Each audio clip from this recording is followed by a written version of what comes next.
that were not too far from my farm. They had a compound built.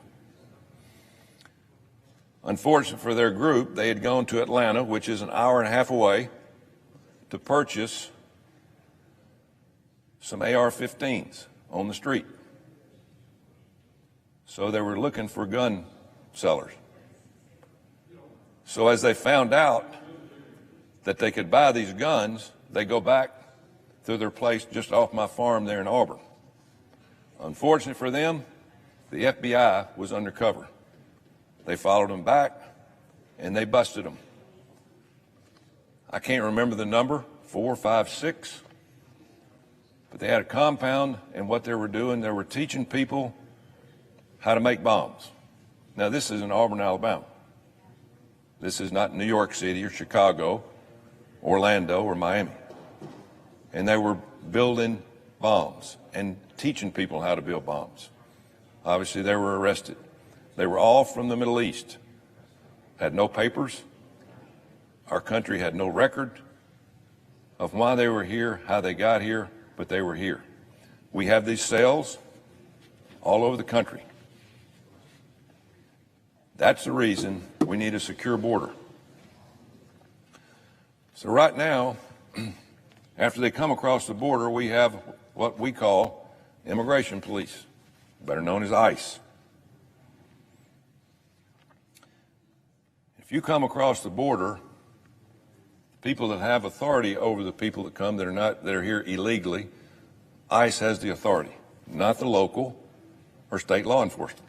Now they can work directly with them, but if they come up, state and local law enforcement come up on people that are illegal, they have no jurisdiction. That's what's wrong with our immigration laws.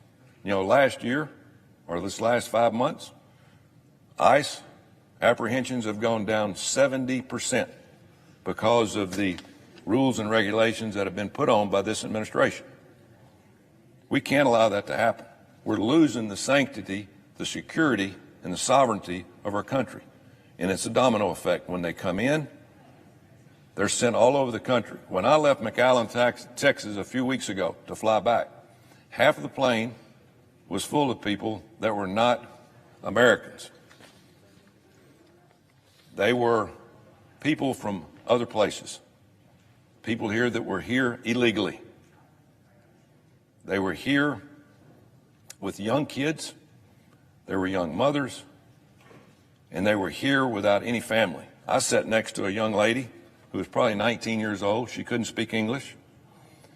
She had probably a 4 or 5 month old with her. She cried the entire flight from McAllen, Texas to Houston.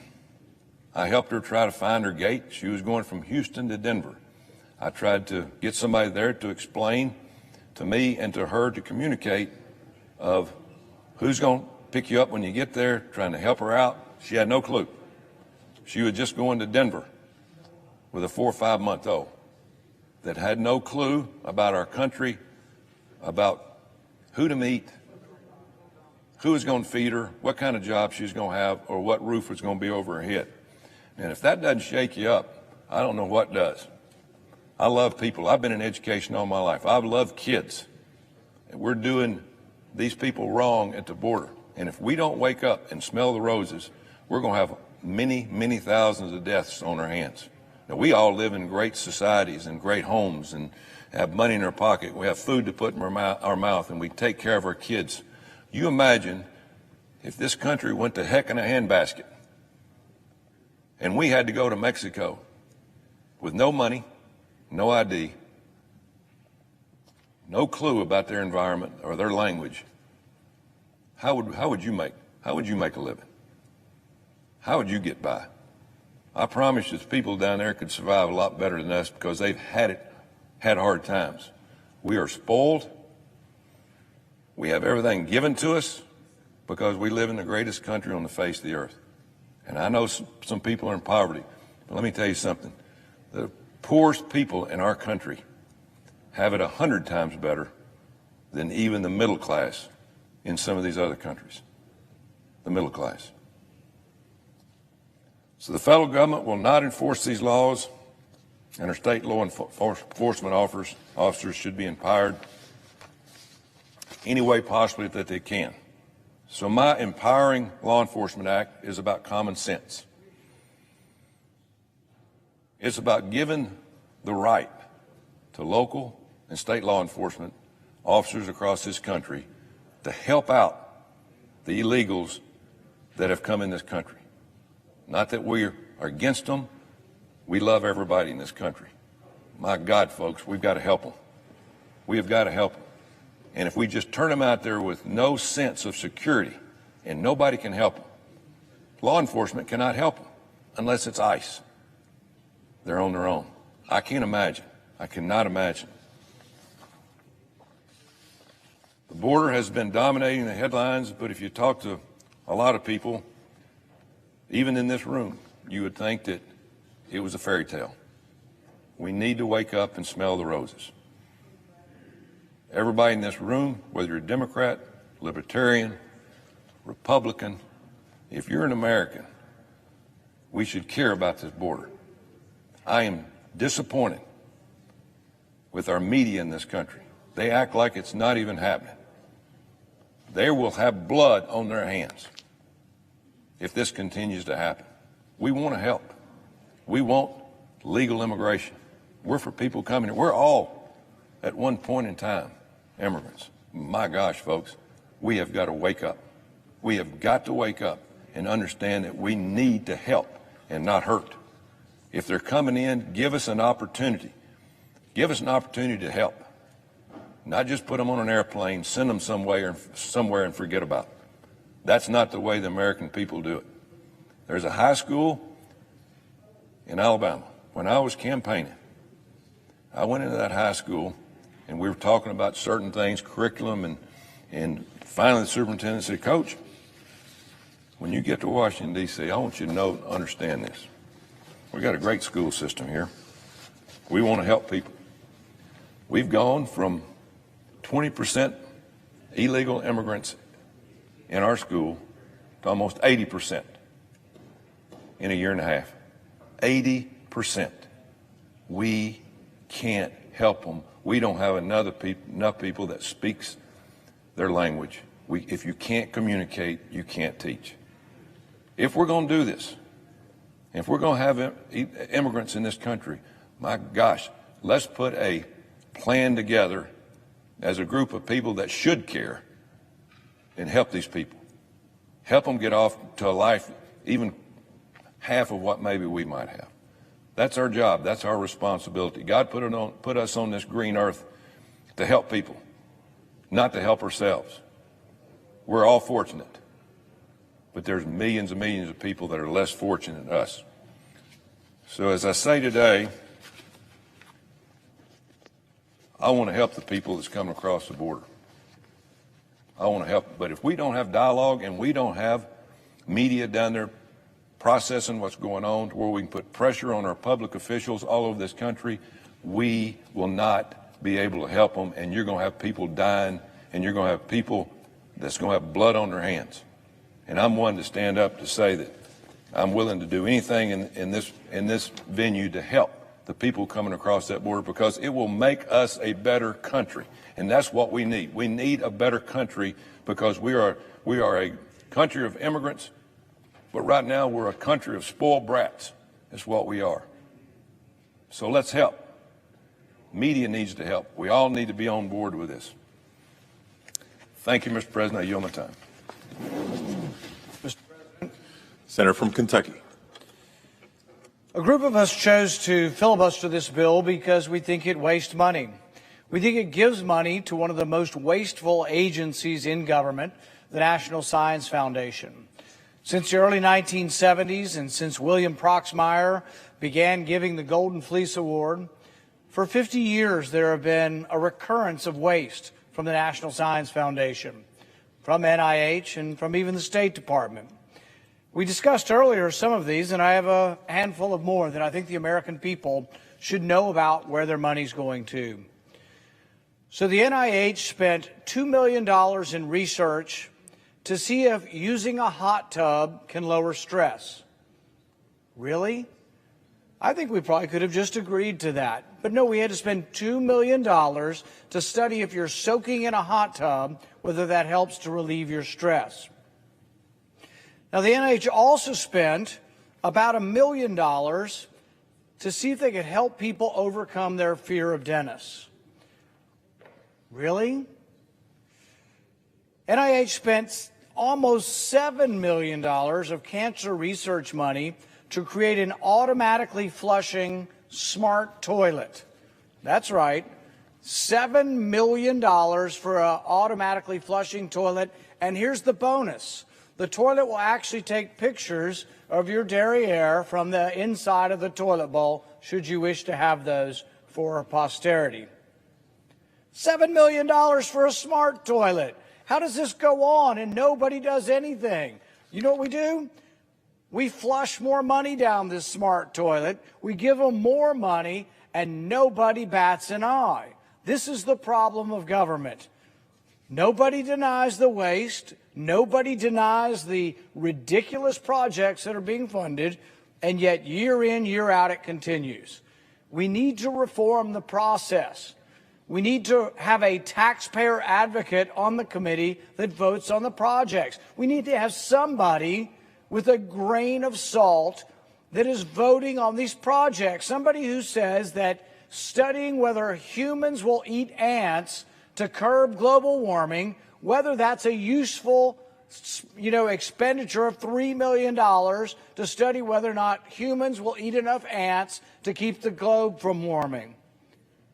This goes on, and the people at home are like, how could this happen? How could you spend money on this?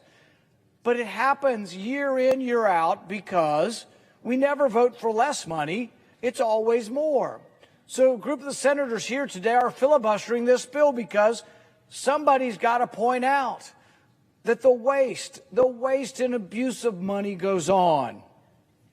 The National Science Foundation, the king of wasteful spending, spent $100,000 to teach social scientists how to apply for grants. So it's not bad enough that we're just, handing out money like it, grows on trees, but then we got to teach people how to get more of the free money. There actually was another cache of money that went to Central American countries trying to teach them how to get more of our money.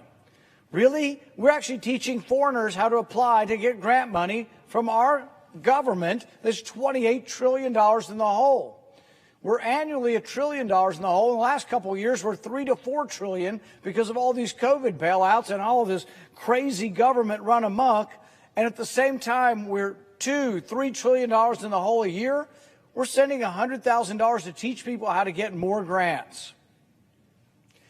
The USAID spent $48 million helping disconnected Tunisian youth to not feel like, they are a problem to society, to help them cope with modern society. Well, look, coping's not easy for young people anywhere around the world, but I guarantee $48 million that we don't have, that we have to borrow from China to send to Tunisia, is not a good expenditure of money, probably helped no one, probably enriched some contractor somewhere. Somebody steals some off the top. There's always a little skimming operation. It was once estimated that as much as half to 70% of foreign aid was skimmed off the top, either by corrupt dictators in the countries receiving the money or simply by graft throughout the government in these countries that we send the money to. Often the foreign aid money was going to countries with people who had had dictators for 20, 30, 40 years, and we were giving money to dictators. National Science Foundation spent $4.6 million to study the connection between getting drunk and falling down. Now, you'd think that would be obvious. You get drunk, you fall down. But no, we had to go ahead and study whether getting drunk and falling down was something that happens. We spent $4 million if you get drunk, will you fall down? This is insane. Not one person, a few of us, but not a majority will stand up and say enough's enough. The NSF needs less money, not more. The NIH spent $36 million to research why stress makes hair turn gray. I'm at the age, I need to know that one. I mean, why does stress make your hair turn gray? Really? Nobody would pay for this. If we got 100 assembled Americans and said, vote on whether or not you should spend $36 million studying why your hair turns gray, not one rational, common sense American would vote for this. And yet this Congress is going to increase the budget of the National Science Foundation by 68%. The National Science Foundation spent $2.5 million to research the effects of daydreaming. I'm not kidding. You can't make this stuff up. And so what are we going to do? Increase their budget, $29 billion in more money for the National Science Foundation. They ought to be ashamed. One side of the aisle doesn't give a fig how much we're spending, but the other side of the aisle that I reside on the right, pretends to care about the debt, and yet the majority of them will vote for this monstrous bill. The National Science Foundation used $1.5 million to study how to make tomatoes taste better. They spent a lot of money. They spent a lot of time. They wrote up their report, and this is shocking. This is groundbreaking research. They found that if you add sugar to tomatoes, they taste better. You can't make this stuff up, but it goes on and on and on. I'm glad to be joined on the floor by the senator from Utah, and I will reserve the remainder of my time and pass the baton.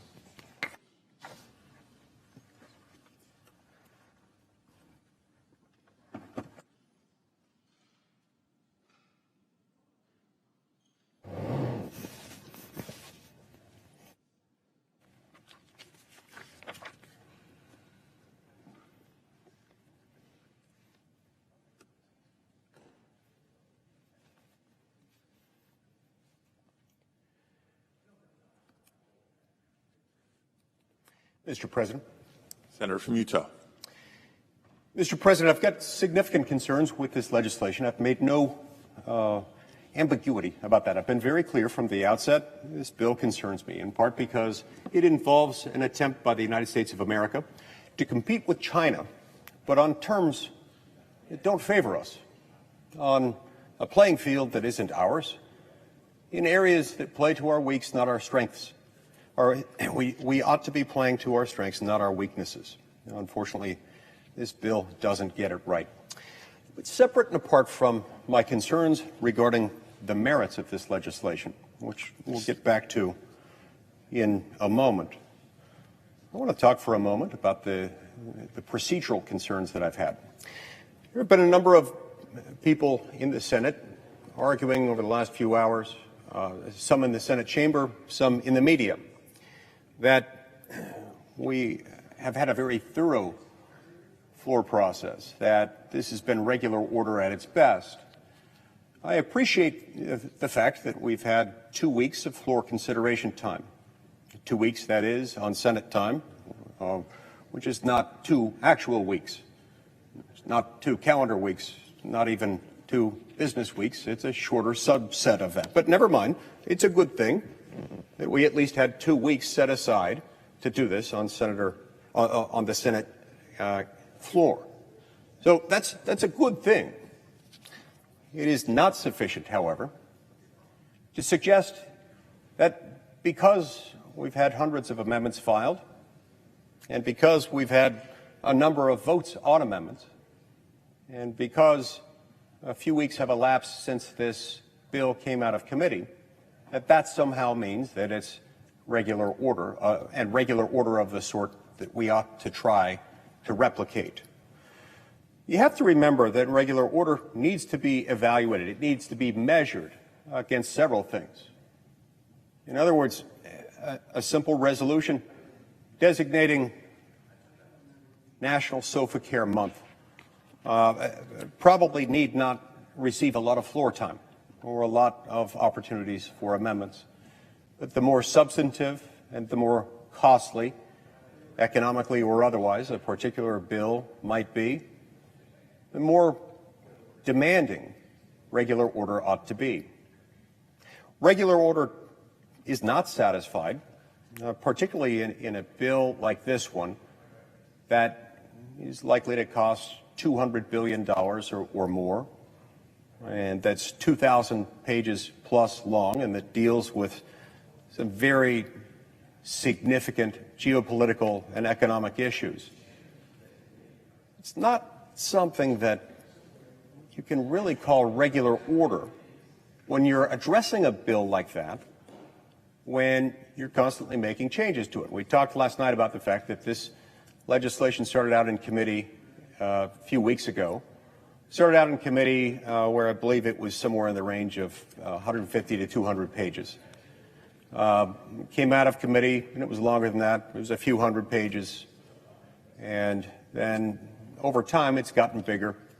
It grew to 1,400 or 1,500 pages. By yesterday afternoon, it had grown an additional 900 pages. And then by 10:59 p.m. last night, it grew by a few hundred more pages. It's not just the addition of an additional page of text that triggers more concern. One has to understand how the entire piece of legislation interacts, how the various provisions, including the late-breaking amendments that we received for the first time at 10:59 p.m. last night, how those affect everything else.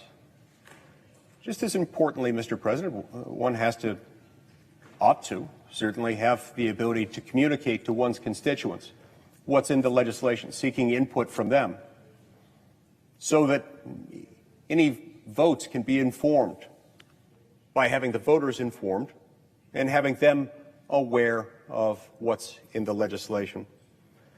And so one cannot make very significantly drastic changes to legislation in the middle of the night and then claim that it's regular order and that regular order demands an immediate vote on that measure.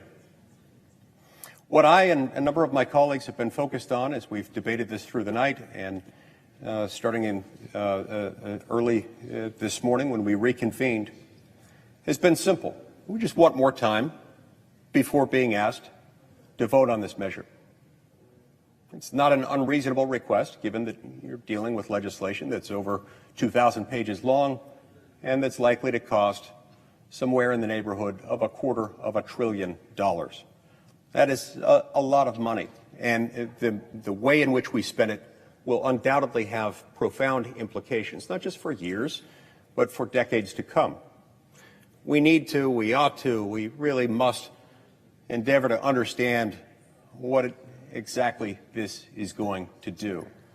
In order to do that, we've got to have text, and that does, in fact, matter. So it's not something that you can easily dismiss as an argument that says this has been regular order because it's been on the Senate floor for 2 weeks.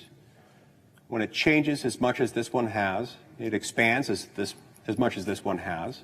When it's as long as this one is, and involves this amount of money and this many very significant far-reaching ramifications, it is not unreasonable for us to want more time to vote on it, to consider it, to seek public input, and to allow the American people to know what's in it before we cast our votes. That is a simple common courtesy that we ought to have extended to ourselves automatically, rather than trying to rush to a final vote in the dark of night. On the merits of the legislation itself, it's important to remember that we got here because we're at something of a crossroads with China. We've got all kinds of potential threats, some of them economic in nature, some perhaps cultural, some perhaps military, and some maybe involve cybersecurity. But we have an awkward relationship with China, and it's one that we've got to be focused on. That's why it's not a bad thing in and of itself that we consider legislation to try to deal with that. That doesn't mean that every piece of legislation designed to deal with the problem is itself something that must be passed. You see, if we're going to try to pass something telling the American people that what we're passing will lead to a better outcome with China and our ability to compete with China, if we're going to make that argument, then we've got to be able to back that up. And in order to be able to back that up, we've got to put ourselves in a position where we can be our best selves, where we know we're poised for success.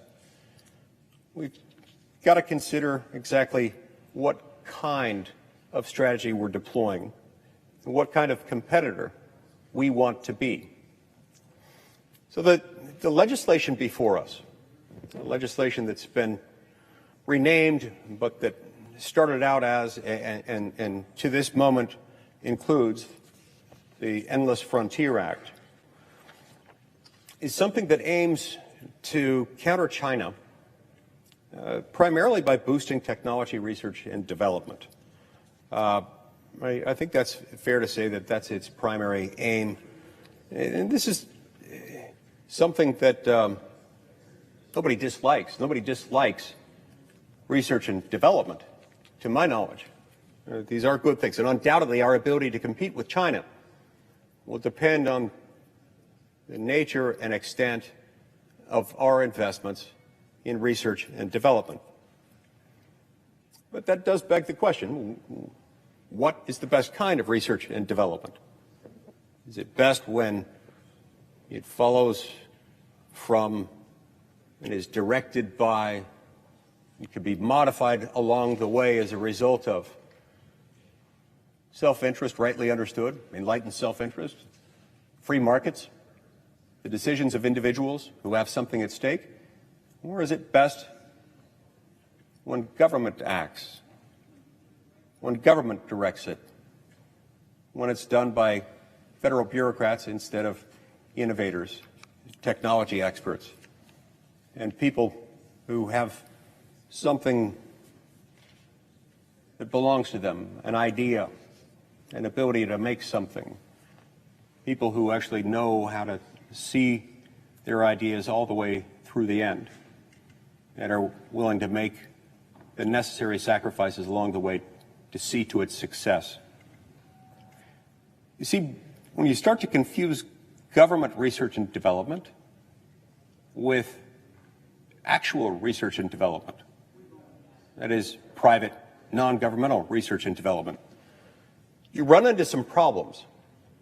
Some of this, I think, perhaps stems from a misapprehension, a misunderstanding of the nature of government itself and the capabilities of government in any system to do things. We have to remember that government ultimately is best understood as the official use of coercive force. That's what government is. It's force. Force with the imprimatur of official authority. Force and taxation, backed up by force. That's what government is. Now, I don't mean to say that in a dismissive way. We need government. Government can't operate without force. It can't collect taxes without force. It can't enforce laws without force. We need government for that reason, to make sure, first and foremost, that we don't hurt each other, that we aren't harmed by outside aggressors who would harm us, and that we don't take that which doesn't belong to us. We need governments to do that. Only governments can do that. And that's why we have governments. Political philosophers going back centuries, including many of those who influenced the founding of the United States of America, who influenced the documents including the Declaration of Independence and the Constitution of the United States, and those who influenced the waging of America's Revolutionary War, understood that at a fundamental level the purpose of government is to protect life and liberty and property. You see, if we left individuals to do that on their own, they might be able to do that, but human flourishing really wouldn't occur in that circumstance. If everyone had to be the law for him or herself, human flourishing wouldn't occur. When government exists, it frees people. It frees them, not just because freedom sounds great in the abstract, or because it's fun to yell at a rally, or it looks good on a bumper sticker, but we like freedom because of the things that free people do when they're allowed to be free. When they're able to come together and form what I refer to as the twin pillars of American exceptionalism. In fact, I'd go so far as to call them the twin pillars of any thriving human civilization. Those twin pillars are free markets and voluntary institutions of civil society. When you have robust free markets and voluntary institutions of civil society, human beings do better. They can't, of course, function in a state of anarchy, nor can they function in the absence of a government, because that always involves anarchy, necessarily. But when there is government, and that government properly understands its role of protecting life, liberty, and property, it's freeing and liberating. And human beings in that setting can do amazing things. It's what's led to the development of the greatest civilization and the strongest economy the world has ever known. It's what's led more people out of poverty than any government program ever can, ever could, ever has, or ever will. When we lose sight of what government is, when we start to forget that government is just force and taxation backed up by the use of force, it can easily be manipulated for nefarious ends. It's not that government is bad. Government isn't inherently good or evil. Government consists of that principle of force backed up with the legitimacy of the imprimatur of the state, or in our case, a union of states. It's that force that is necessary. That same force that's necessary can become destructive of the very ends that it was created in order to uphold and protect and defend. So we can't lose sight of it. We can't lose sight of the fact that government is neither inherently good nor inherently evil. You see, government doesn't have eyes to see you. It doesn't have arms to embrace you. It doesn't have a heart with which to love you. It's neither omnipotent nor omniscient. It's not all-knowing, not all-powerful.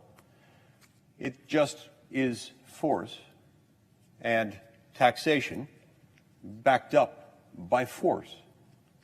So the further afield you take government authority, and you take it away from the protection of life, liberty, and property, quite ironically and very tragically, it can become destructive of the very ends that it was created to serve. One of the ways in which we see this manifest from time to time is when people will harness the immense power of government and the immense financial resources that can be accumulated by a government through the power of taxation backed up by force for their own political ends, even worse, for their own economic ends.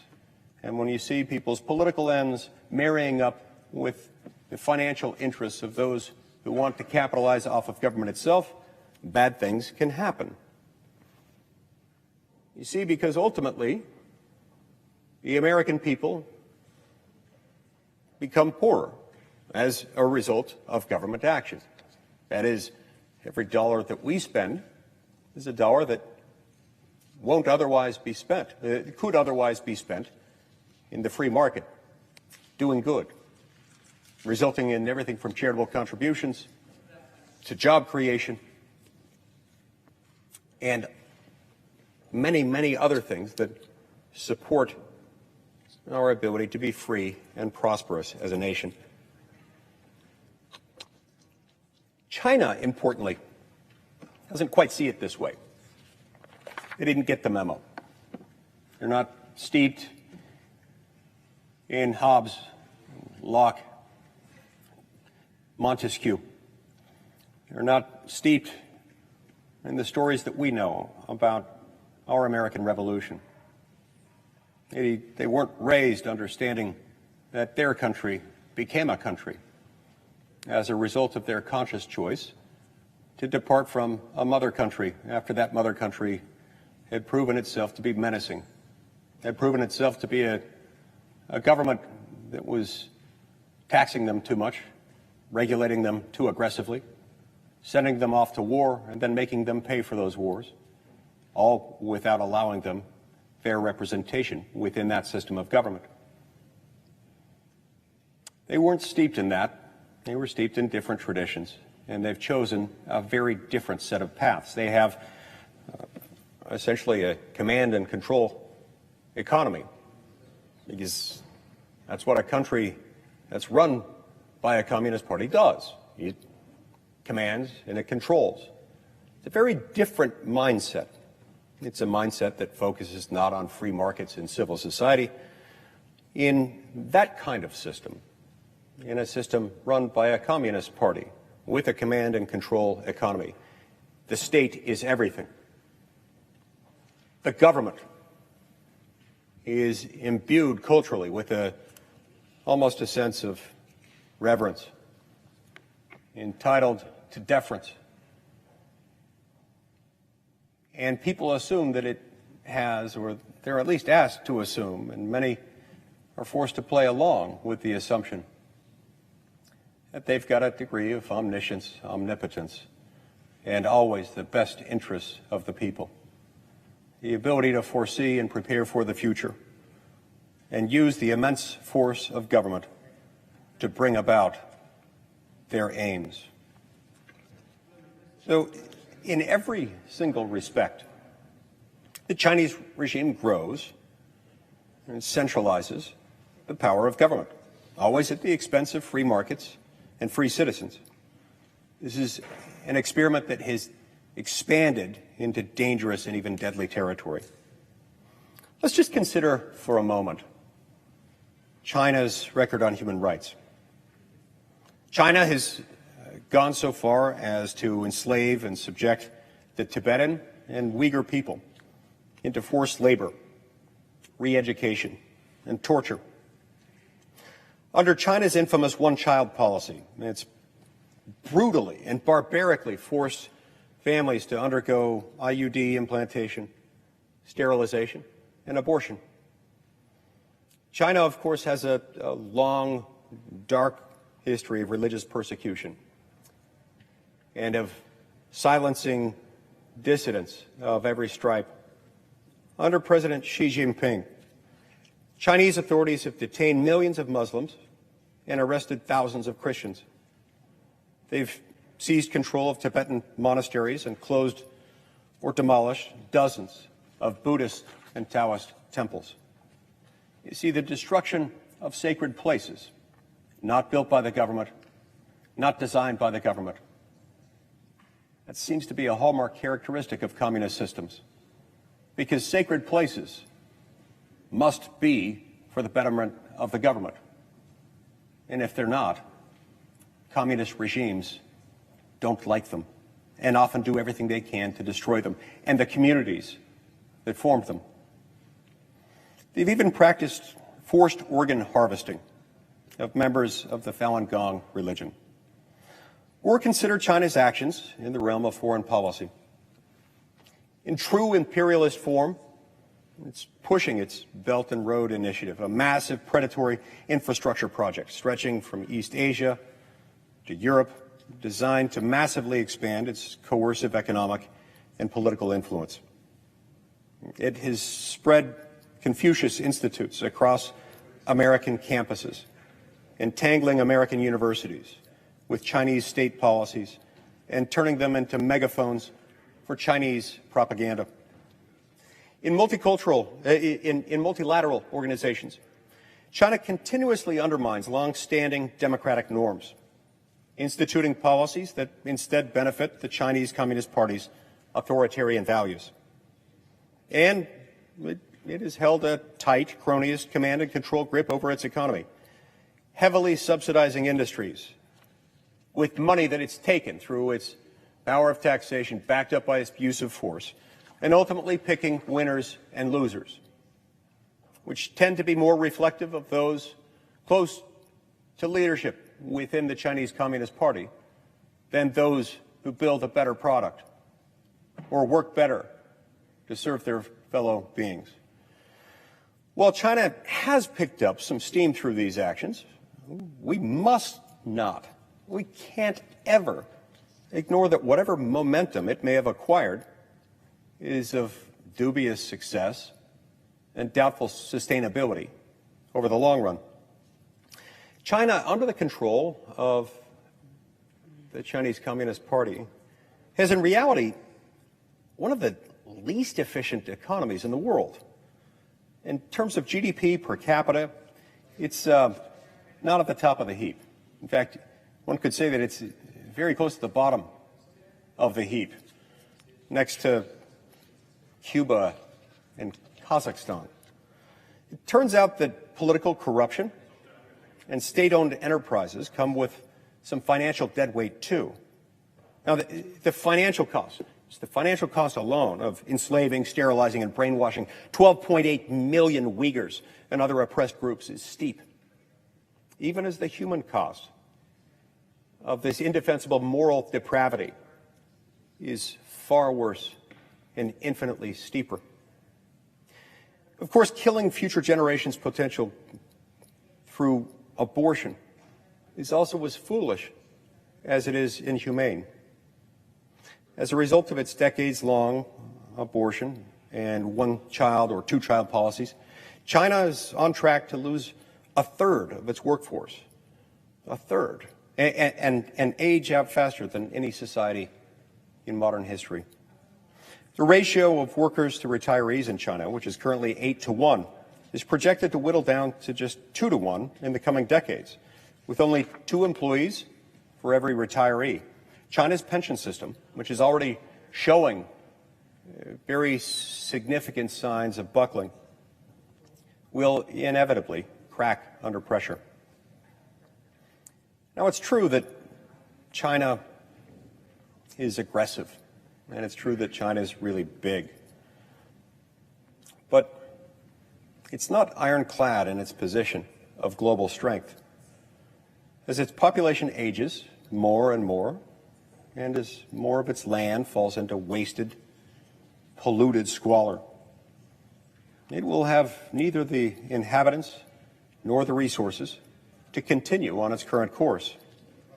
So, Mr. President, there's nothing about China's principles or China's trajectory that we should seek to emulate. No, not in the slightest. In nearly every single way,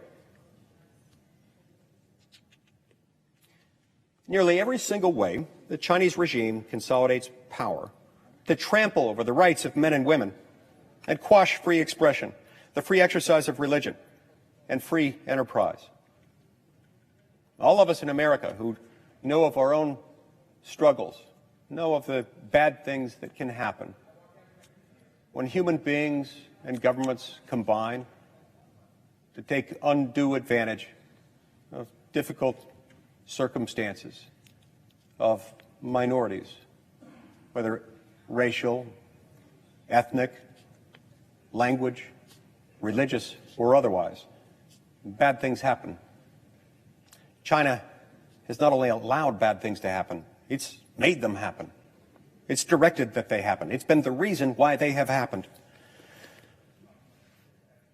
Nothing could be more antithetical to the American system of government or to the American way of life or to our values. In fact, it's just the opposite formula that has made us the greatest civilization the world has ever known, with the strongest economy, with the greatest opportunities, with immense upward economic mobility. This is uniquely a land in which someone can be born into poverty and in most circumstances carry the reasonable hope and expectation that if they work hard, one day they can retire comfortably. The founders gave us a constitution precisely to disperse and limit the power of the federal government and to keep the power in government as close and accountable to the people as possible. We focus on this and we focus on principles of freedom and of liberty. Not just because they sound nice. We do these things because it's how human beings thrive. We do these things because it's the best way to protect life and liberty and property.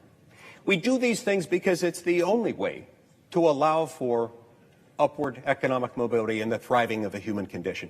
We should continue to double down on those things. We should continue to make sure that our markets are free, that our institutions of civil society are voluntary and robust. We do that not by expanding government, but by allowing human beings to do what they do best and allowing them to be free. Thank you. I yield the floor.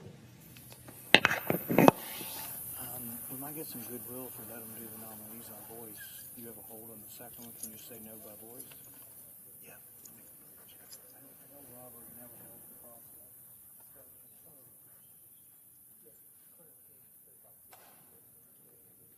We're trying to get some agreement to voice vote on those two. I'd like to do all of them.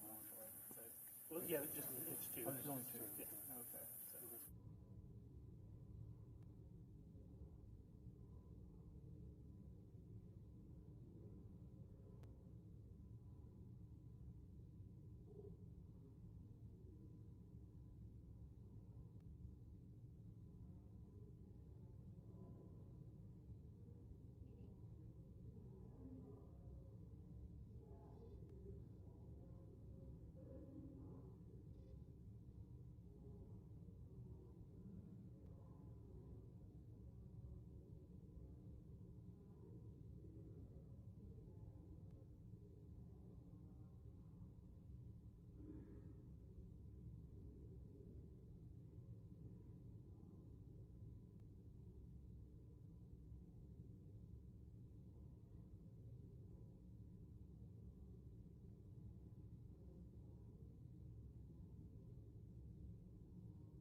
Mr. President. Majority Leader. Mr. President, I ask unanimous consent that notwithstanding Rule 22, at a time to be determined on Tuesday, June 8th, the Senate resume consideration of S-1260, that all post-cloture time be considered expired, and the Senate vote in relation to the Cornyn Amendment 1858, that if a budget point of order is raised and a motion to waive is made following disposition of the Cornyn Amendment, the Senate vote on the motion to waive, that if waived, the Senate vote on substitute amendment 1502 as amended, that the cloture motion with respect to S-1260 be withdrawn, and that the bill be considered read a third time. The Senate vote on passage of S-1260 as amended, if amended, with 60 affirmative votes required for passage, all with no intervening action or debate. Further, that the Senate now vote on the motion to invoke cloture on the motion to proceed to calendar number 60, H.R. 3233, that following the cloture vote, notwithstanding Rule 22, the Senate proceed to executive session and the cloture motions with respect to executive calendars 111 and 134 be withdrawn, and that the Senate vote on confirmation of the nominations in the order listed, that if confirmed, the motions to reconsider be considered made and laid upon the table, and the President be immediately notified of the Senate's action. Finally, that following the disposition of calendar 134, the Senate resume legislative session. Is there any objection? Seeing no objections, to order. Thank you, Mr. President. I ask consent to use leaders' remarks. I'm going to no.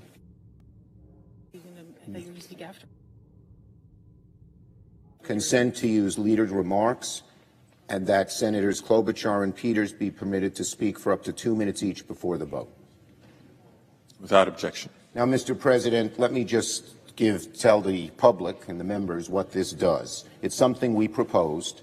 It assures that there's a vote on the January 6th commission in the next hour. It assures that the vote occurs in the light of day, not at 3 in the morning. It also assures that votes on the U.S. Innovation and Competition Act will occur and prevail as soon as we return in June. This is a good solution because we get to vote on the commission. And let me just say this to my Republican colleagues and to the country. This commission is desperately needed. What has been perpetrated by President Trump over the last several months is the big lie. The big lie that the elections were fixed, that he is rightfully president. Nothing is more corrosive to our democracy than a view that elections are not on the level. Yet that has been propagated by Donald Trump and many of his allies. A commission can get to the bottom of this in a clear way. It is a bipartisan commission. It is down a middle commission. There was significant Republican input by the Republican leader in the House and the ranking member of the Republican ranking member of the relevant committee. So this is right down the middle. If our Republican friends vote against this, I would ask them, what are you afraid of? The truth? Are you afraid that Donald Trump's big lie will be dispelled? Are you afraid that all of the misinformation that is poured out will be rebutted by a bipartisan, down-the-middle commission? This is about a democracy. This is about the future of our democracy. The big lie has eroded that democracy, and we must do everything we can to rebut it. This is not a Democratic or Republican obligation. This is an American obligation. Our democracy, our beautiful, more than 2-century-old democracy, is at more risk because of the lies that have been perpetrated by President Trump and his allies than it has been in a very long time. And this commission is a great antidote to that. So I hope we can get broad support and move forward. I will speak more after the vote on this issue. I yield the floor. Mr. President. Senator from Minnesota. Mr. President, as chair of the Rules Committee, I implore my colleagues to vote for this commission. On January 6th, we all walked over that broken glass. We all saw the spray paint on the walls. We all stood huddled together in shelter And most of us, the vast majority of us, Democrats and Republicans, voted to uphold our democracy that night, late into the evening. But it doesn't end there. I give to you the words of slain officers Brian Sicknick's mother. Ordinary woman who never has been involved in politics, now forced to do extraordinary things and lobby members of this body to simply get to the truth. She said this: not having a January 6th commission to look into exactly what occurred is a slap in the faces of all the officers who did their jobs that day. For months, national security experts have called for a bipartisan commission. Yesterday, the Department of Homeland Security former secretaries from the Bush and Obama administrations, Chertoff, Ridge, Napolitano, Johnson, all called for this commission. This commission is modeled exactly after the gold standard of investigations and recommendations, the 9/11 Commission. It is modeled in the words of how the staff is chosen. It is modeled in the words of getting to the bottom of something and getting something done. But yet, so many of our colleagues, sadly, on the other side of the aisle, are refusing to move on this.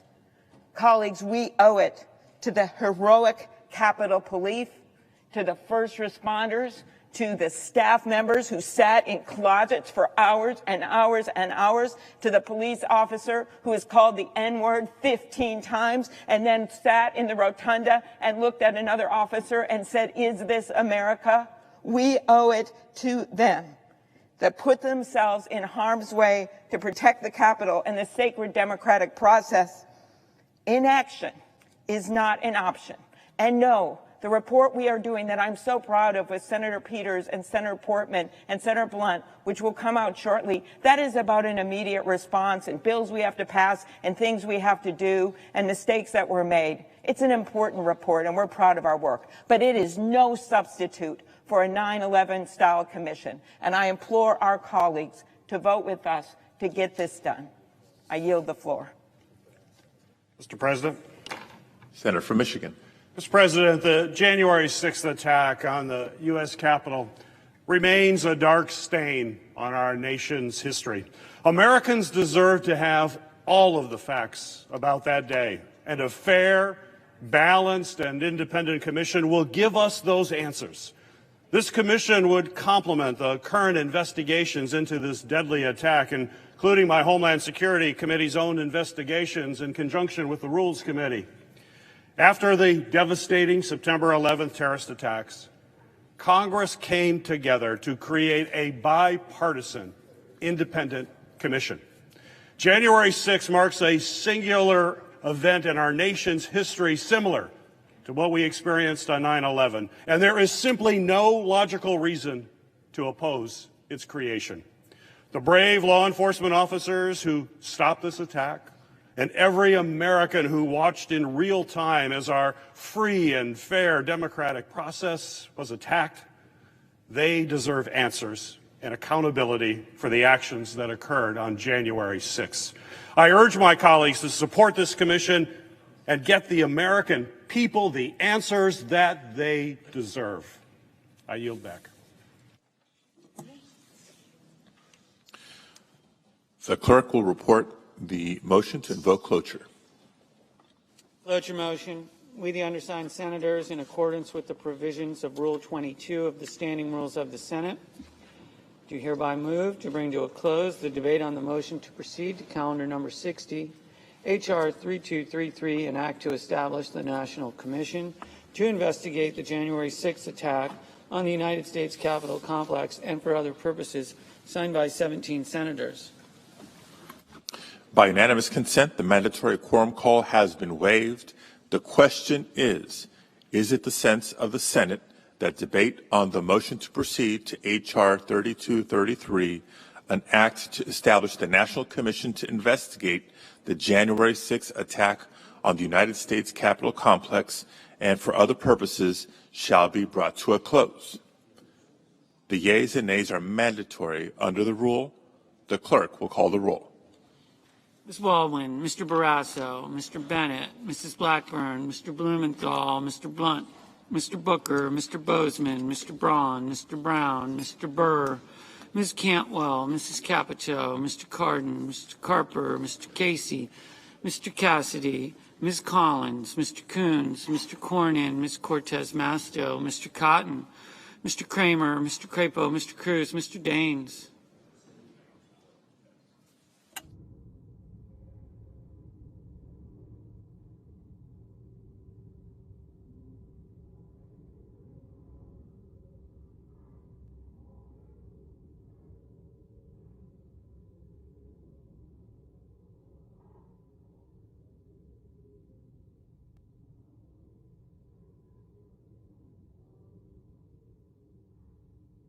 Ms. Duckworth.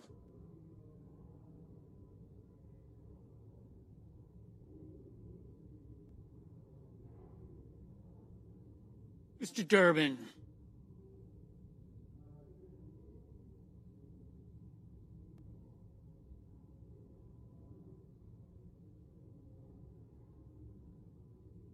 Ms. Ernst. Mrs. Feinstein.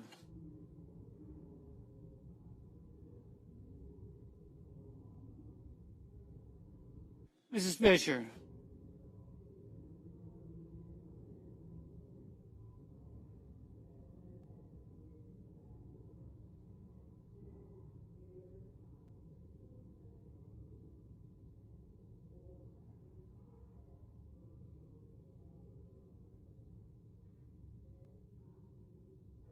Mrs. Gillibrand.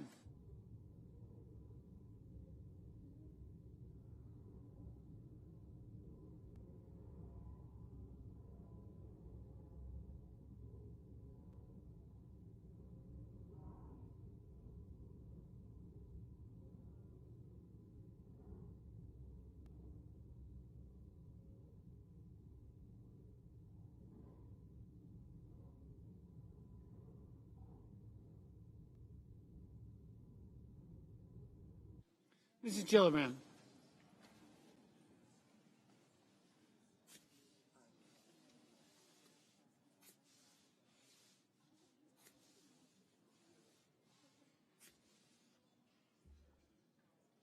Mr. Graham.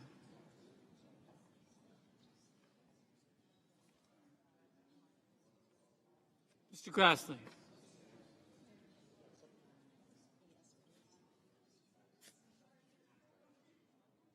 Mr. Haggerty.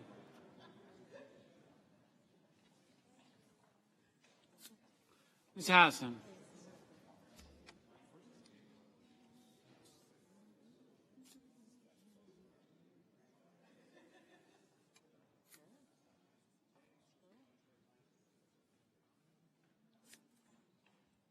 Mr. Hawley.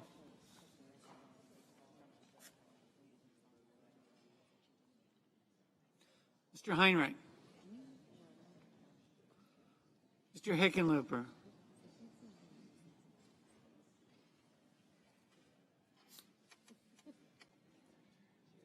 Mr. Rono.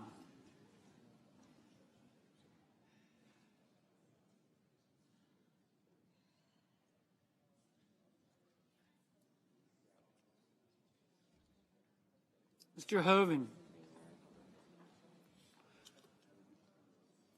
Mrs. Hyde-Smith. Mr. Inhofe. Mr. Johnson. Mr. Kane. Mr. Kelly. Mr. Kennedy. Mr. King. Ms. Klobuchar.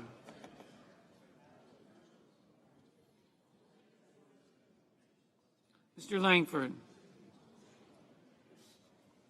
Mr. Leahy. Mr. Lee.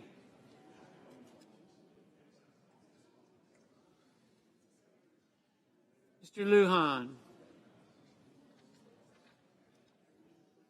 Ms. Lamas.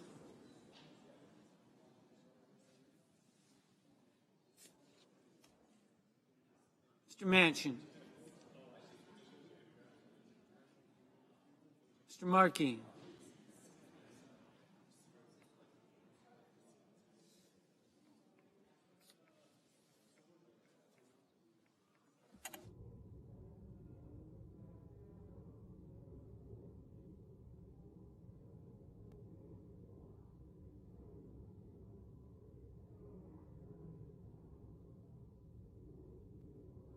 Mr. Marshall.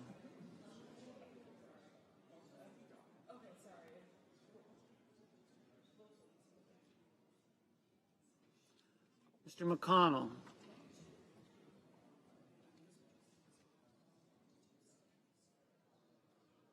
Mr. Menendez.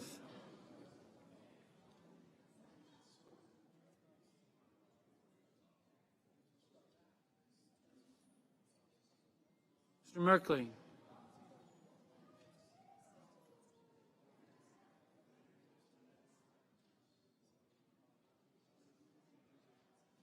Mr. Moran.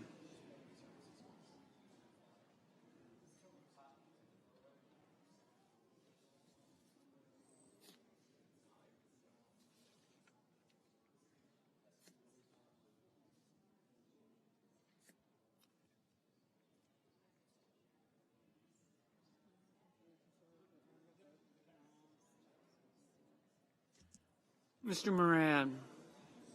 Ms. Murkowski.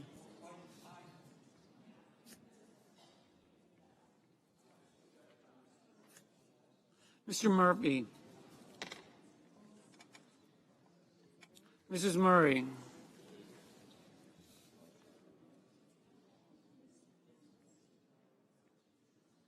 Mr. Ossoff. Mr. Padilla.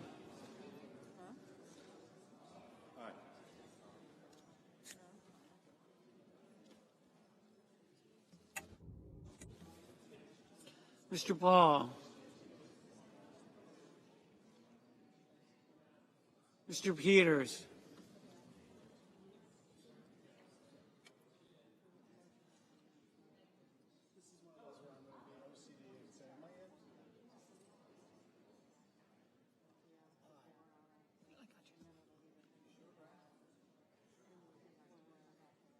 Mr. Paul.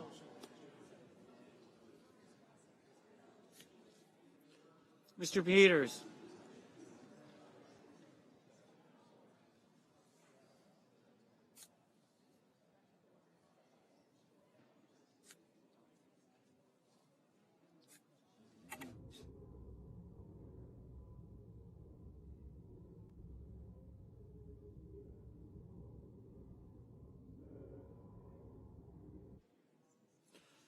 Mr. Portman, Mr. Reed, Mr. Resch, Mr. Romney, Ms. Rosen, Mr. Rounds, Mr. Rubio, Mr. Sanders.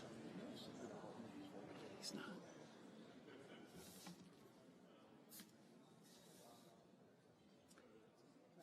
Mr. Sass, Mr. Schatz, Mr. Schumer,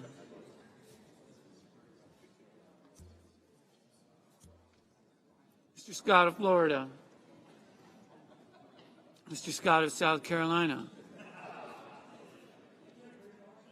Mr. Shaheen, Mr. Shelby, Ms. Sinema, Ms. Smith, Ms. Stabenow, Mr. Sullivan, Mr. Tester, Mr. Thune, Mr. Tillis, Mr. Toomey, Mr. Tuberville, Mr. Van Hollen, Mr. Warner, Mr. Warnock, Ms. Warren, Mr. Whitehouse, Mr. Wicker, Mr. Wyden, Mr. Young.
Senators voting in the affirmative.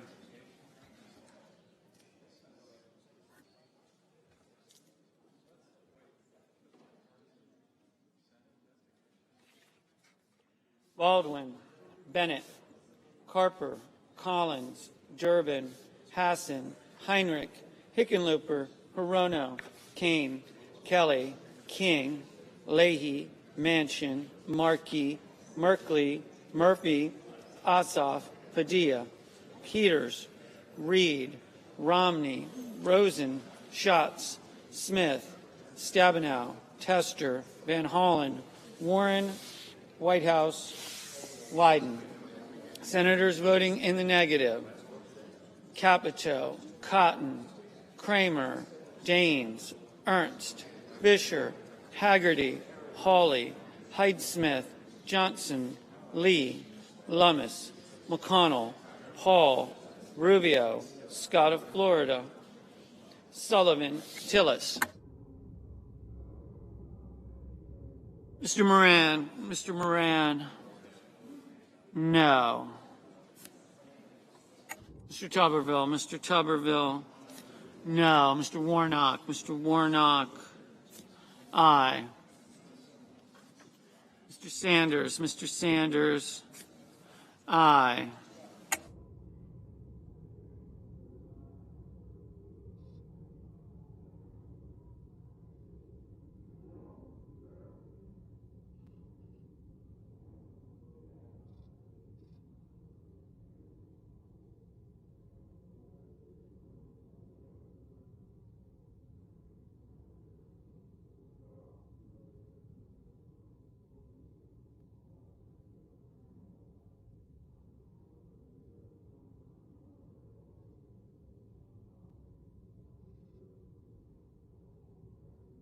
Mr. Grassley, no.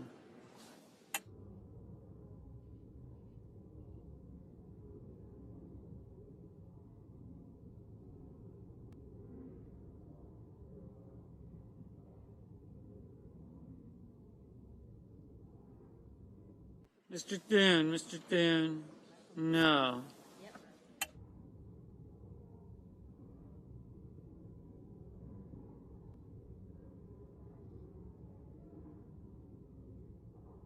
Mr. Graham, no.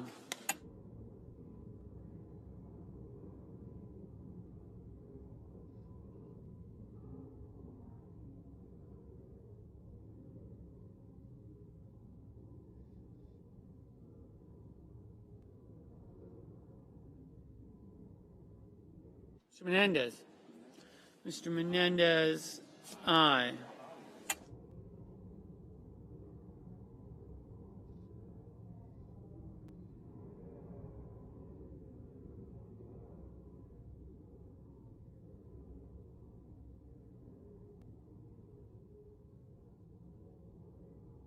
Ms. Cortez Masto, aye.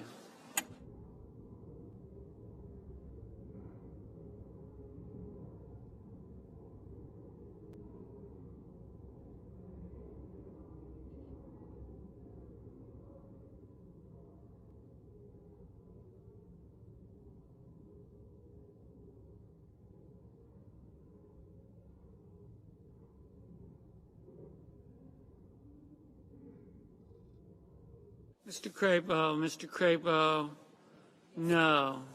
Ms. Klobuchar, aye. Mrs. Shaheen, aye. Mr. Casey, aye.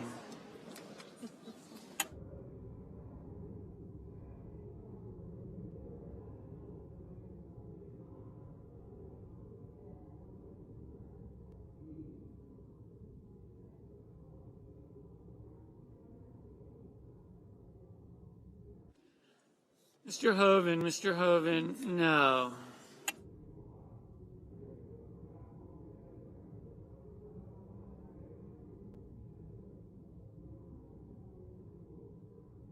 Mr. Cornyn, no.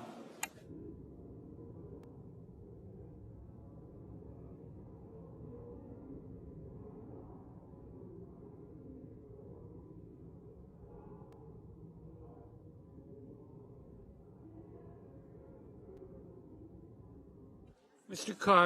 Cardin, aye.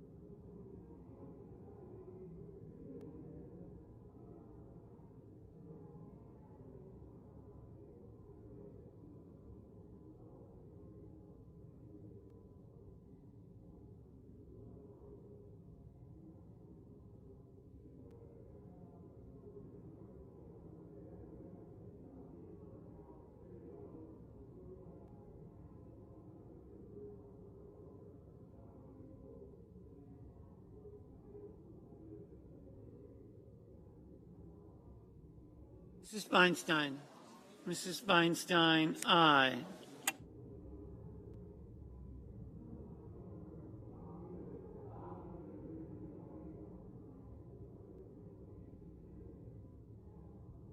Mr. Booker, aye. Mr. Cassidy, aye.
Ms. Cantwell, aye.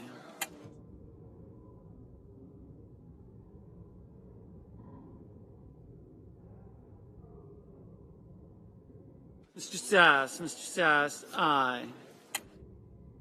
Mr. Barrasso, no.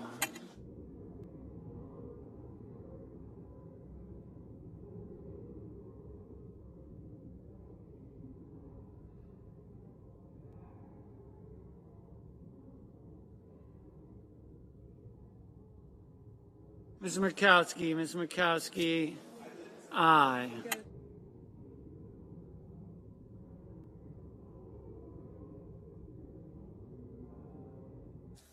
Mr. Marshall, no. Mr. Warner, aye. Mr. Coons, aye.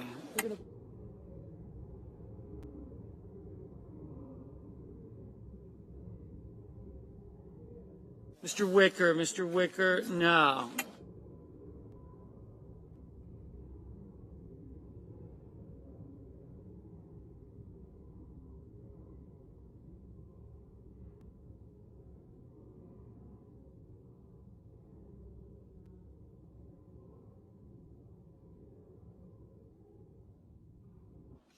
Mr. Cruz, no.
Mrs. Gillibrand, aye.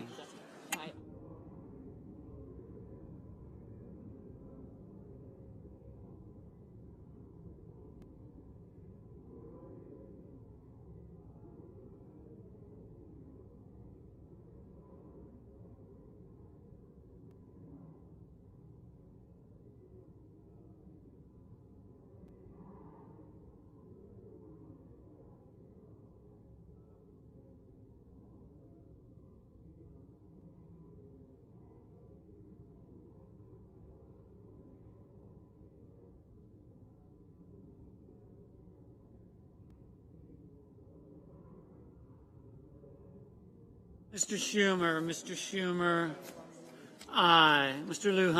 Lujan, aye.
Mr. Portman, aye.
On this vote,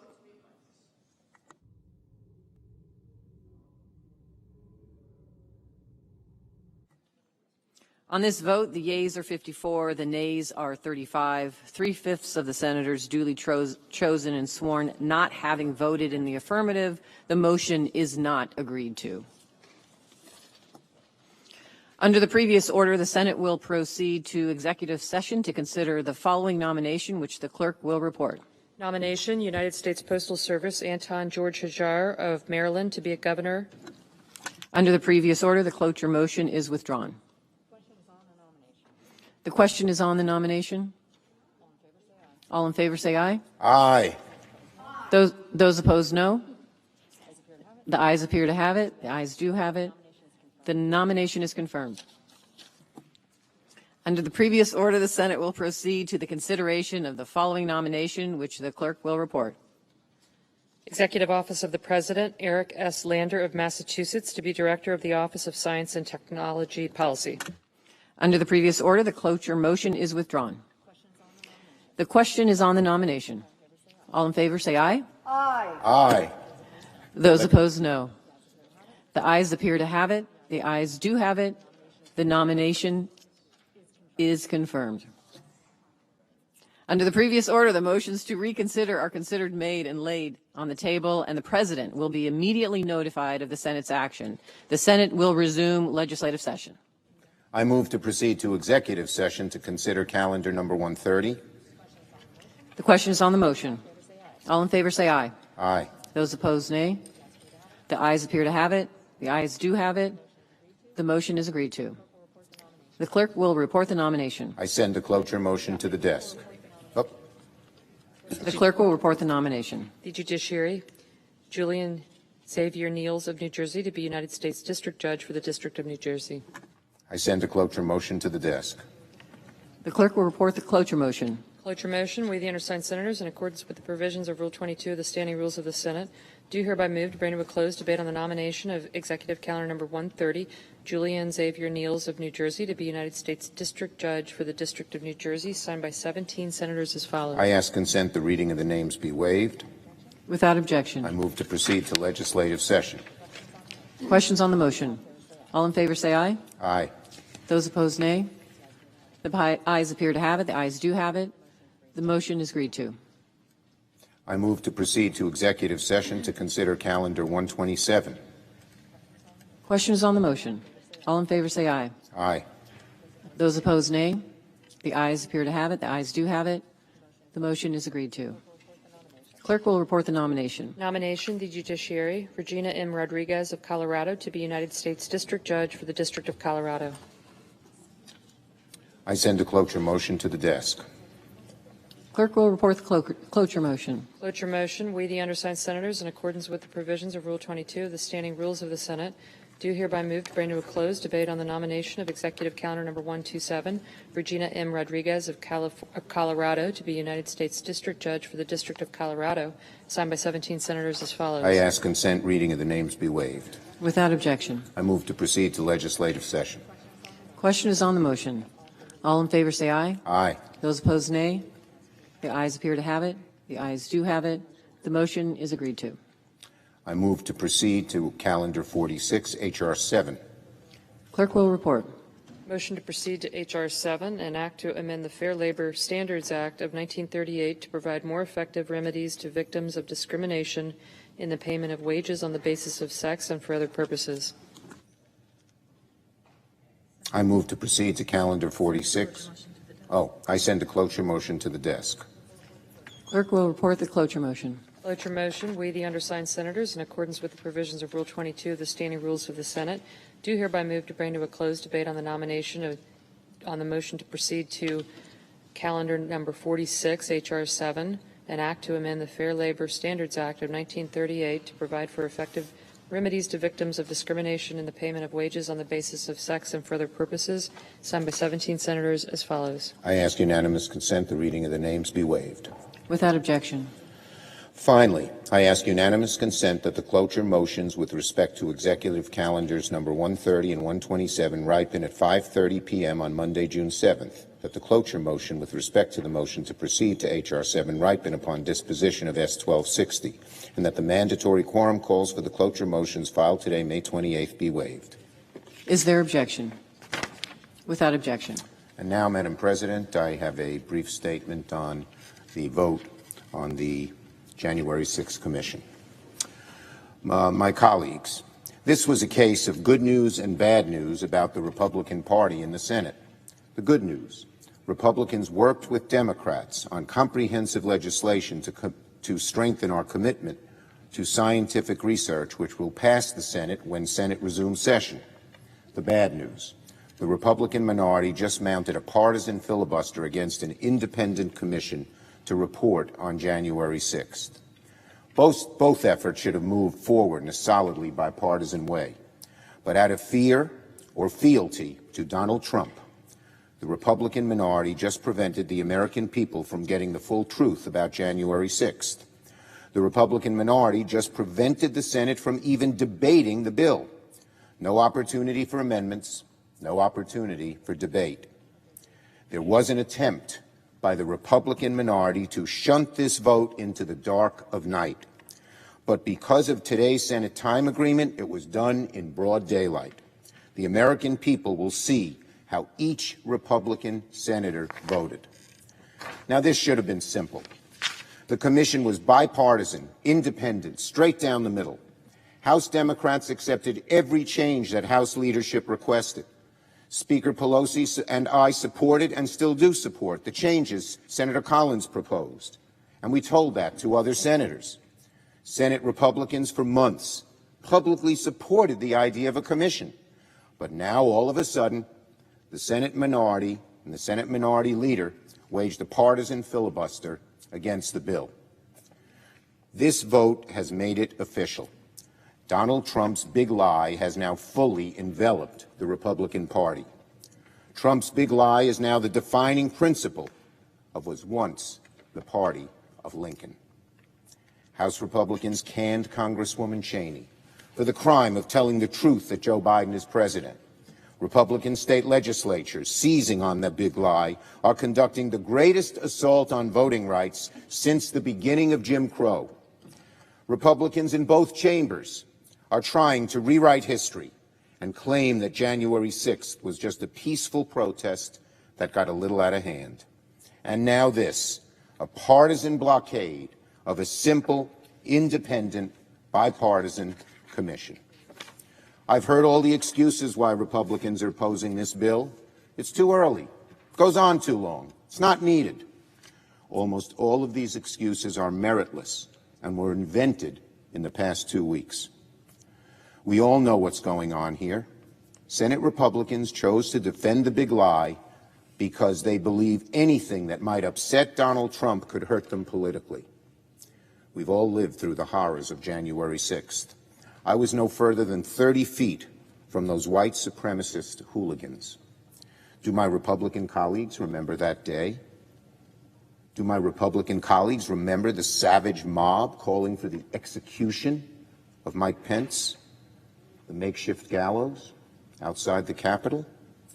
Men with bulletproof vests and zip ties breaking into the Senate gallery and rifling through your desks. Police officers crushed between doorways. Shame on the Republican Party for trying to sweep the horrors of that day under the rug because they're afraid of Donald Trump. Our democracy has long endured because leaders of good faith, even if they disagreed, even at political cost, shared a fidelity to the truth. Not so today. I hope this is not the beginning of an effort by Senate Republicans to prevent this chamber from debating reasonable, common-sense legislation. We will soon see. After the state work period, I will bring forward legislation that would help provide equal pay for women. Will our Republican colleagues let the Senate debate the bill, or will they engage in another partisan filibuster of urgent legislation? We will soon see.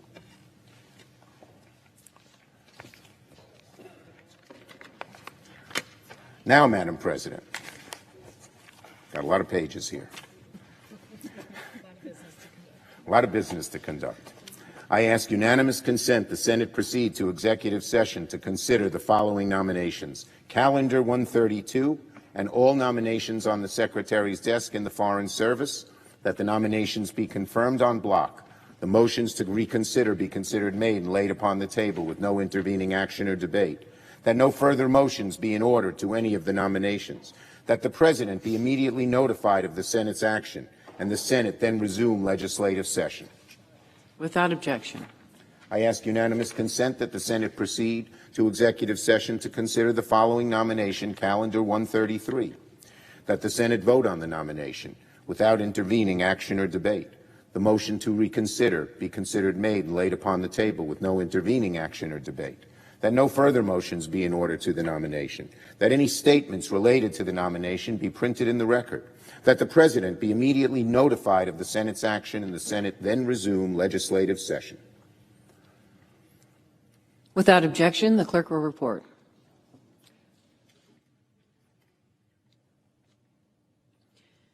Nomination, Department of Defense, Ronald S. Moultrie of Maryland to be Undersecretary for Intelligence and Security. Is there further debate? Hearing none, all those in favor say aye. Aye. Those opposed, nay. The ayes appear to have it. The ayes do have it. The nomination is confirmed. I ask unanimous consent that the Committee on Veterans Affairs be discharged from further consideration of H.R. 2523 and the Senate proceed to its immediate consideration. The clerk will report. H.R. 2523, an act to amend the American Rescue Plan Act of 2021 to improve the COVID-19 Veteran Rapid Retraining Assistance Program and so forth and for other purposes. Without objection, the committee is discharged, and the Senate will proceed. I ask unanimous consent that the bill be considered read a third time. Without objection. I know of no further debate on the bill. Is there further debate? If not, all in favor say aye. Aye. Those opposed, nay. The ayes appear to have it. The ayes do have it. The bill is passed. I ask that the motion to reconsider be considered made and laid upon the table. Without objection. Madam President, I ask unanimous consent that the EPW Committee be discharged from further consideration and the Senate now proceed to Senate Res. 195. The clerk will report. Senate Resolution 195, recognizing the 50th anniversary of the McClellan-Kerr Arkansas River Navigation System. Without objection, the committee is discharged, and the Senate will proceed. Is there objection? I know of no further debate on the measure. Is there further debate? Hearing none, the question is on adoption of the resolution. All those in favor say aye. Aye. Those opposed, nay. The ayes appear to have it. The ayes do have it. The resolution is agreed to. I ask unanimous consent that the Inhofe amendment to the preamble be agreed to, the preamble as amended be agreed to, and that the motions to reconsider be considered made and laid upon the table with no intervening action or debate. Without objection. I ask unanimous consent the Senate proceed to the immediate consideration of Calendar 61 S921. The clerk will report. Calendar number 61 S921, a bill to amend Title 18 United States Code to further protect officers and employees of the United States and for other purposes.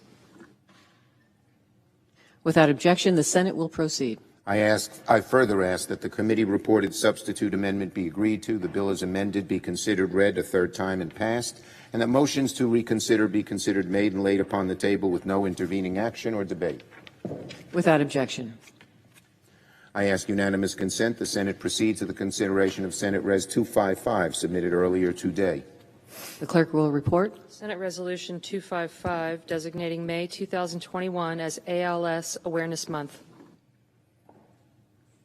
Without objection, the Senate will proceed. I know of no further debate on the measure. Is there further debate? Hearing none, the question is on the adoption of the resolution. All those in favor say aye. Aye. Those opposed, nay. The ayes appear to have it. The ayes do have it. The resolution is agreed to. I ask unanimous consent that the preamble be agreed to and that the motions to reconsider be considered made and laid upon the table with no intervening action or debate. Without objection. I ask unanimous consent the Senate proceed to the consideration of S-Res 256 submitted earlier today. The clerk will report. Senate Resolution 256 expressing the sense of the Senate regarding the need to conduct a comprehensive investigation to determine the origins of COVID-19. Without objection, the Senate will proceed. I ask unanimous consent the resolution be agreed to, the preamble be agreed to, and that motions to reconsider be considered made and laid upon the table with no intervening action or debate. Without objection. Madam President, I ask unanimous consent that the Senate proceed to the consideration of Senate Res 257 submitted earlier today. The clerk will report. Senate Resolution 257 commending and congratulating the Marshall University Thundering Herd men's soccer team for winning the 2020 National Collegiate Athletic Association Division I Men's Soccer National Championship. Without objection, the Senate will proceed. I ask unanimous consent the resolution be agreed to, the preamble be agreed to, and that the motions to reconsider be considered made and laid upon the table with no intervening action or debate. Without objection. Madam President, I ask unanimous consent the Senate proceed to the immediate consideration of Senate Res 258, which was submitted earlier today. The clerk will report. Senate Resolution 258 expressing the sense of the Senate regarding the life and work of Senator John W. Warner. Without objection, the Senate will proceed. I further ask the resolution be agreed to, the preamble be agreed to, and the motions to reconsider be considered made and laid upon the table with no intervening action or debate. Without objection. Madam President, I ask unanimous consent that the Committee on Agriculture, Nutrition, and Forestry be discharged from further consideration of S-409 and the Senate proceed to its immediate consideration. The clerk will report. Senate Resolution 409, a bill to amend the Commodity Exchange Act to modify the Commodity Futures Trading Commission Customer Protection Fund and for other purposes. Without objection, the committee is discharged and the Senate will proceed. I ask unanimous consent that the Stabenow-Boozman amendment be considered and agreed to. The bill as amended be considered, read a third time and passed. The amendment to the title be agreed to, and the motions to reconsider be considered made and laid upon the table. Without objection. Madam President, I ask unanimous consent that the Committee on Veterans Affairs be discharged from further consideration of H.R. 711 and the Senate proceed to its immediate consideration. The clerk will report. H.R. 711, an act to amend the West Los Angeles Leasing Act of 2016 and so forth and for other purposes. Without objection, the committee is discharged and the Senate will proceed.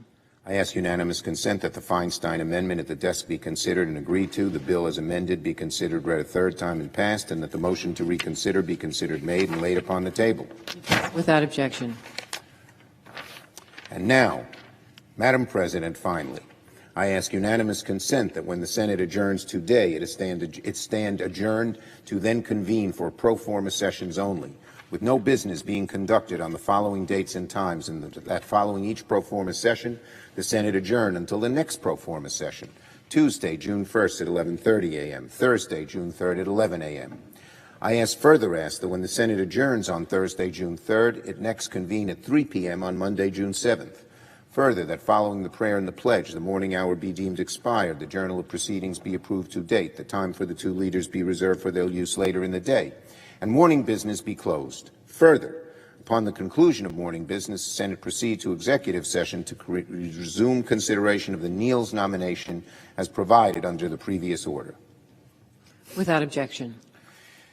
If there is no further business to come before the Senate, I ask that it stand adjourned under the previous provisions of Senate H.Res. 258 as a further mark of respect to the late John Warner, former senator from Virginia, following the remarks of Senator Cantwell.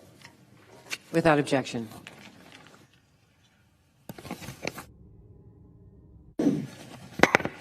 Madam President, I wanted to come to the floor and talk about one aspect of the U.S. Innovation and Competition Act that we haven't had time to fully address out here on the floor, although we had some discussion during the amendment process. and that is that the underlying bill in 1260 also reauthorizes NASA and puts support in for the Artemis program. On October 5th, 1957, our nation's relationship with space changed forever with the launch of the satellite Soviet Sputnik 1. With rivals powers satellites flying overhead, the geostrategic importance of outer space was undeniable, and within a year, the nation had two new science agencies, the Defense Advanced Research Projects Agency, DARPA, and the National Aeronautics and Space Administration, NASA. That launch ignited the American competitive spirit and inspired the nation to rapidly develop its space capabilities.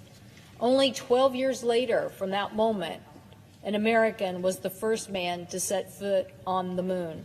And the race to the moon set the stage for a vibrant commercial space economy we have today. We like the fact that Seattle and the region is now called the Silicon Valley of space. I know there's many aspects to our country where space is a key industry, whether that's in Florida or Alabama or other southern states, Texas, we know. But the innovation and next phases of innovation, a lot is happening in the nexus between software and space in the Pacific Northwest. So we're here again for a great competition about the future of space. We must again make the strategic investments needed to win. Space is even more geostrategically important today than it was in 1957. There are more countries in the space race. Our competition is more advanced. New NASA administrator, our former colleague, Senator Bill Nelson, testified before the House Appropriations Committee last week about China's advanced space missions. The United States landed the Perseverance rover on Mars earlier this year, and shortly after, China landed their own rover on Mars. As administrator, Nelson told the committee, quote, "They're going to be landing humans on the moon. That should tell us something about our need to get off our duff," end quote. Spoken like our colleague as I knew him, blunt and to the point. I personally believe that the power of competition to spur innovation and push our nation to get more serious about making investments in space will also catalyze economic growth. I do believe we should rise to the occasion. That's why we're trying to be very specific in an innovation and competition bill about what it is going to take to fund the Artemis program. That means recommitting to the ambitious human space exploration goals like returning Americans to the moon and sending our astronauts to Mars in partnership with commercial and international partners. These are the candidates here for that Artemis mission. They're like our new colleague, Commander Kelly, who are preparing and takes years to prepare for this mission. I want to give them the certainty that we're going to make the right investments. That means taking a hard look at whether we are doing enough to protect the intellectual property essential to our leadership in space. We should make sure that the entrepreneurs for these are concerned that our IP and intellectual property won't be stolen by other countries. And of course, it means providing NASA with the needs that they have to carry out the human exploration, science, and space technology missions. We can't afford to lose momentum within the Artemis program. The Chinese, as I mentioned, are making rapid progress on a heavy lift rocket with its ambitious exploration mission. We too, I believe, should be doing all we can to understand and harness the power of this market and make sure that Congress does its proper oversight role. I recognize my colleagues and I may have a disagreement about the role of commercial sector in space. It's been a long time since Congress made this decision, but I certainly respect my colleagues' ability and interest in disputing here. Commercial programs can deliver lower prices and allow industry to bring about innovation and also help catalyze other ideas. That is why it's been NASA policy since 1980 to encourage the fullest commercial use of space. That's when we really took off on this concept. I do understand that some probably have an idea that NASA should still control all of this IP and be in a position of funding all of this ourselves. But I think our policy to move towards the commercialization of space has given us some benefits. A bill focused on competition in research and development cannot leave NASA out of the conversation. That is why Ranking Member Wicker and I did bipartisan legislation to authorize NASA in the Endless Frontier Act as it came out of committee. The exploration and science work NASA carries out is important in and of itself, but their capacity to spin off additional inventions and other benefits to us also return investments. NASA has generated more than 2,000 spin-off technologies since 1976. And on average, these tech transfers from NASA generate generally $1 million per year each for the spin-off enterprise. The gear that keeps our firefighters safe was originally developed as part of a space program as NASA developed astronaut clothing and gear. LASIK eye surgery, cochlear implants to improve hearing, portable water filtration, cell phone cameras, and even memory foam all came out of NASA programs. So now let's talk about this next project. That is the Artemis project. That is obviously an indication that we plan to send some women to the surface of the moon. This time, under NASA's Artemis program, when we return to the moon, it will be a woman who will take the first steps. These are two candidates from this mission who I'm proud to say are from the state of Washington and hopefully will be competing for one of those spots. Going to the moon will allow us to develop the assets we need to go to Mars and the assets to reduce the risk of what a crewed Martian mission might look like. So this includes developing the most powerful rocket ever built, the Space Launch System with its enhanced upper stage. That rocket will be able to carry 38 tons of crew and cargo, which NASA needs to enable a sustainable presence on or around the moon. NASA will develop an orbiting outpost like the Gateway, which will be like an international space station for the moon that can serve as a way station for what we need to do to get our astronauts to and from and material to and from the way station, similar to what we would do with Mars. So nuclear power sources for surface operations, human landing systems, all of these things are part of the critical legislation. So we'll demonstrate the ability to build and live in a habitat on the surface of another planet. That's what the Artemis project is all about. The Space Launch System and its capabilities will be complemented by commercial rocket launch science, experiments essential to our understanding of how to operate on the moon, and components of NASA that are building for things in and around the moon. Getting to the moon will also open up new opportunities for more commercial space industry, and once we set up a camp on the moon, our astronauts will demonstrate the technology needed to extract resources like fuel, water, oxygen, and opening up new economic opportunities. The University of Washington has a lab devoted to technologies for extracting water from the Martian atmosphere, and they are ready to do more. And in 2020, NASA challenged the commercial sector to conduct a mission that would set the precedent for mining lunar resources.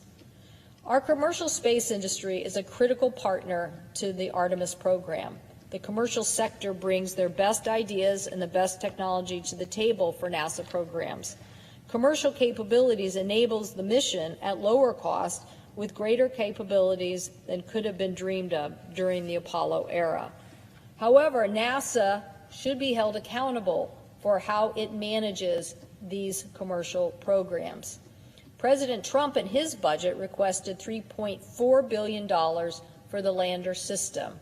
In fact, I think the Vice President at the time, Mike Pence, was an enthusiastic supporter of the Artemis program and constantly evangelized our need for investment. The agency has made it clear they need $10 billion for the human lander system over the next several years. This program investment, I believe, is critical to the mission, but it's also critical that it follows NASA's best practices. One of the lessons learned from the assembly of the International Space Station is the importance of having multiple space transportation providers. NASA carried out that best practice in programs that developed the commercial space system that carried cargo and crew to the International Space Station. The American taxpayers invest too much in these space programs not to apply these lessons about the importance of resiliency and redundancy. The same lesson should be applied to the programs developed here as we approach this new project to land people back on the moon. These are complex systems with multiple components that need to work together to get astronauts down to the lunar surface and back safely. So building in resiliency and redundancy increases NASA's chances of successfully landing humans on the moon and bringing them home safely.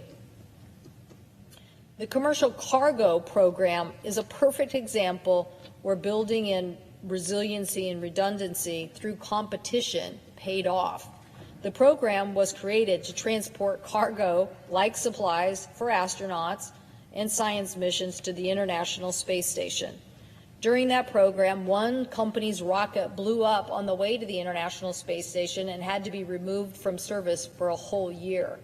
But because the program built in resiliency and redundancy, the nation was able to continue to supply the station with the supplies that it needed. When the second commercial company suffered a launch failure months later, the first company stepped back in, and the importance of maintaining competition within NASA program to protect our investment and maximize our chances of success were clearly there, and we were able to keep going. As a former NASA official put it, quote, technical redundancy and market competition are central to the principle of commercial space contracting. Any one system would just leave us with the vulnerabilities that had plagued the space shuttle program, end quote. And we all know the complexities and challenges and the disaster that could and did happen there. This is our opportunity now to invest as we're making this big decision about America's competition and our innovation. Nothing could be a greater symbol than our return to the moon and our exploration of Mars and the competition we face than galvanizing Americans in support of this, just as we were in the 60s. This is our opportunity to invest in American space capabilities for the leadership for decades in the future. We are going to make sure that we get this right. We're going to make sure we protect the taxpayer in their investment, and we're going to make sure that we have redundancy now. I think this underlying bill helps us by clarifying to NASA what we expect out of the Artemis program and what we need to do to make sure that NASA follows best practices in its management program. Returning Americans to the moon and landing people on Mars will do wonders. And certainly, I'm excited about the iconic nature of a woman returning, being the first to return for us to the moon, and all the things that it will help us in educating women in the areas of science, technology, engineering, and math. NASA does great work promoting these missions and getting young people interested in the STEM field, and it can inspire a whole generation of women to take up the sciences and to be involved. We saw this during the Apollo era. Many scientific and technical professionals went into the fields because they got excited by watching the Apollo mission. So as we stare down the potential for millions and millions of unfilled STEM jobs for the future, I think this is the kind of inspiration that can be quite helpful to us. Also, from earth science to solar science to atmospherics, the scientific work of NASA helps us understand our universe.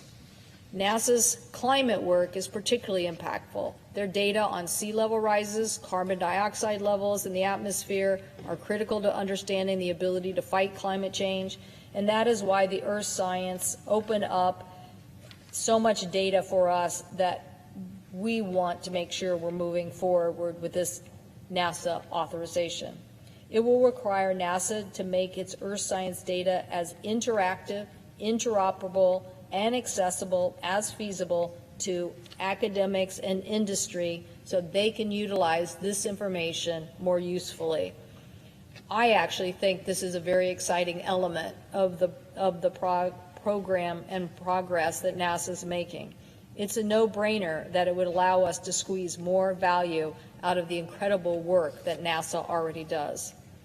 And we also can't forget the first A in NASA, aeronautics. The aviation industry is 5.2% of our GDP and supports 10 million jobs. Keeping that industry competitive, especially as the nation comes out of COVID pandemic, and keep us on track with meeting our international emission standards is critical.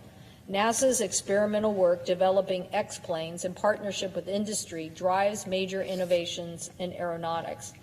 Their current work is focused on reducing the noise and emissions of aircraft, developing electronic propulsion, demonstrating supersonic aircraft that could one day fly over land, among others. Each of these are not incremental changes, they are fundamental changes.